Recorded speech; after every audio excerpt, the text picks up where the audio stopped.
pensar em inglês? Você já se fez essa pergunta? Como parar de fazer traduções da nossa língua para o inglês? Isso é possível? Para quem não me conhece, eu sou a Priscila da AA English e hoje eu vim aqui falar com vocês sobre o que é pensar em inglês e se realmente dá para chegar naquele nível em que nós paramos de traduzir as coisas sempre da nossa língua mãe, no caso o português, para o inglês. Nós costumamos dizer que pensar em inglês é quando você para de traduzir as coisas, da sua língua mãe, no caso o português, para o inglês, quando as palavras e frases vão fluindo na sua cabeça como o seu idioma, o português, ele flui, as ideias vêm na nossa cabeça. E pensar em inglês é quando as ideias fluem na sua cabeça em inglês, sem fazer o link com o português, ou seja, sem construir o seu diálogo primeiro em português para depois traduzi-lo para o inglês. Mas será que você realmente precisa, desde o básico, se preocupar e pensar em inglês e parar de fazer essas traduções na sua cabeça?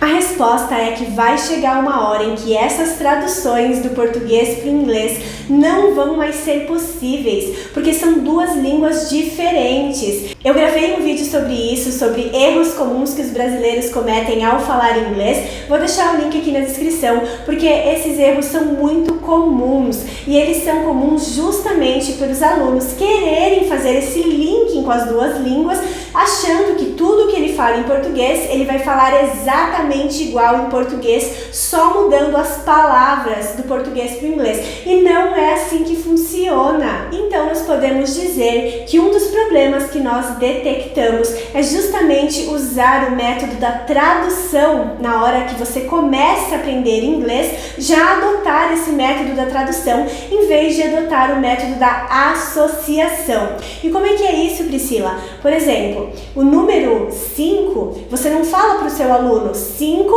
5. Você mostra 5 para o seu aluno, ou com as mãos, ou com 5 objects, com 5 objetos. Você ilustra para o aluno o que é o 5. Ou você começa a contar, 1, 2, 3, 4, 5, até o aluno associar que 5 é um number, é um número. E assim ele vai fazendo associações. E é este método que eu uso com as minhas 3 filhas. Para quem não sabe, eu tenho 3 filhas pequenas. Quem acompanha a nossa página lá no Instagram, ou a da AA, ou a minha página pessoal, vê que eu sempre ensinei as minhas filhas, A minha mais velha vai fazer 6 anos, então já faz 6 anos que eu ensino inglês na vida das minhas filhas de forma natural, nada forçado. E isso é porque o inglês faz parte da minha vida e do meu dia a dia, então eu simplesmente vou passando para elas aquilo que eu vivo. E eu ensino inglês para elas exatamente assim, com associações. Eu vou deixar um pedacinho de um vídeo bem pequenininho aqui, de eu ensinando as cores para minha filhinha quando ela tinha 1 ano e meio, a minha mais velha. Quando eu vou ensinar para ela, eu não falo, filha, azul é blue, tá? Eu pego um objeto blue e mostro para ela. E não vai ser fazendo isso uma vez que ela vai aprender. Eu tive que fazer isso muitas e muitas repetidas vezes para ela poder associar que a cor era tanto azul como blue, e que blue era uma cor em inglês, porque com 1 ano e meio ela não sabia as cores nem em português ainda, ela estava aprendendo as duas cores, em inglês e em português. Que é esse? Blue. Que cor que é esse? Pink. Pink. Que cor que é esse? Red. Que cor que é esse?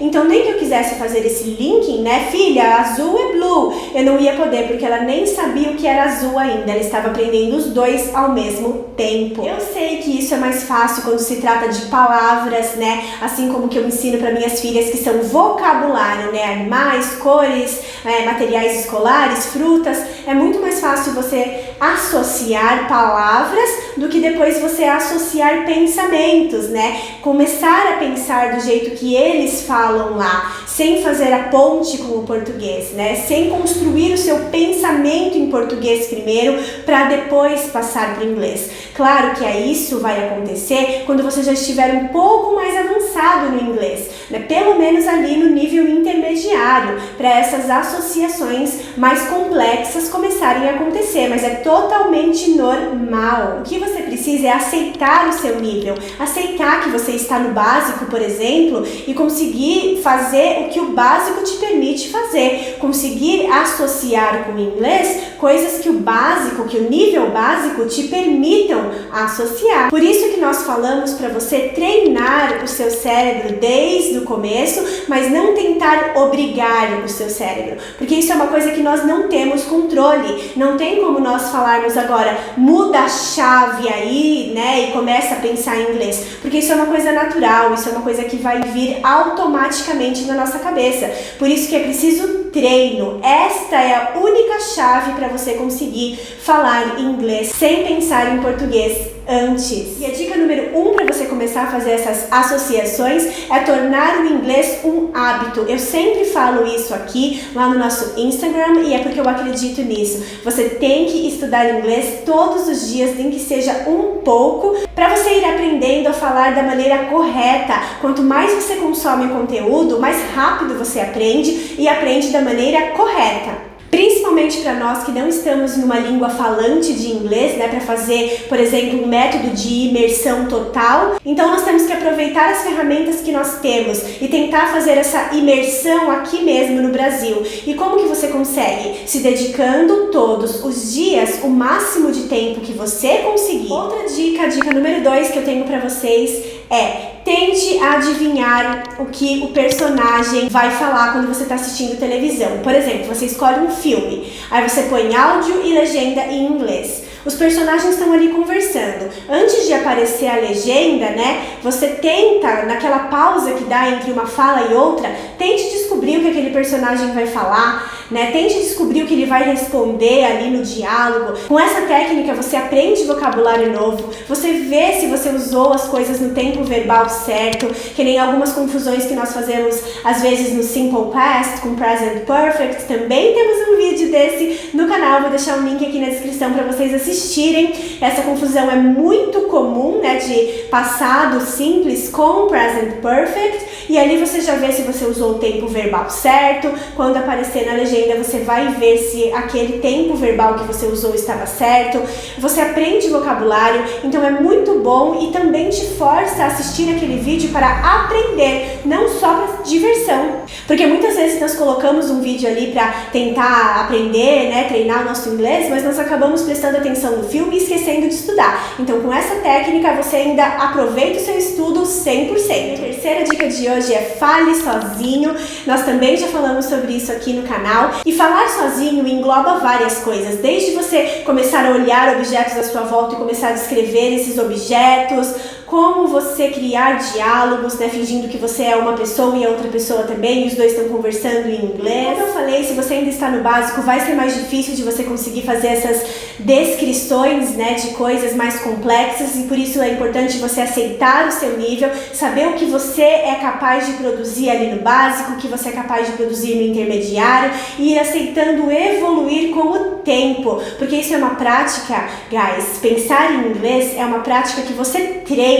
Não vai vir da noite pro dia. Você não vai dormir pensando em português e acordar pensando em inglês. Ela evolui de acordo com que você evolui também no seu aprendizado. E a quarta dica de hoje, que eu gosto muito, é: veja definições e faça definições de palavras em inglês. Eu sempre coloco exercícios assim lá no nosso Instagram, exercícios de quiz, onde eu ponho definições de palavras e coloco as opções para eles escolherem que palavra que era aquela definição. Eu gosto muito porque além de você aprender vocabulário, você também treina o seu cérebro para ir pensando. Por exemplo, um book. Em vez de você falar livro é book, você fala an object that I use to read. Um objeto que eu uso para ler. O que pode ser? Ah, um livro. Então você fez ali abrir uma associação com essa definição que você fez. Então, através dessa definição, você conseguiu descobrir uma palavra. Isso é muito importante, tanto para você treinar a sua escrita, se você estiver escrevendo essa definição, você treina vocabulário, aprende palavras novas.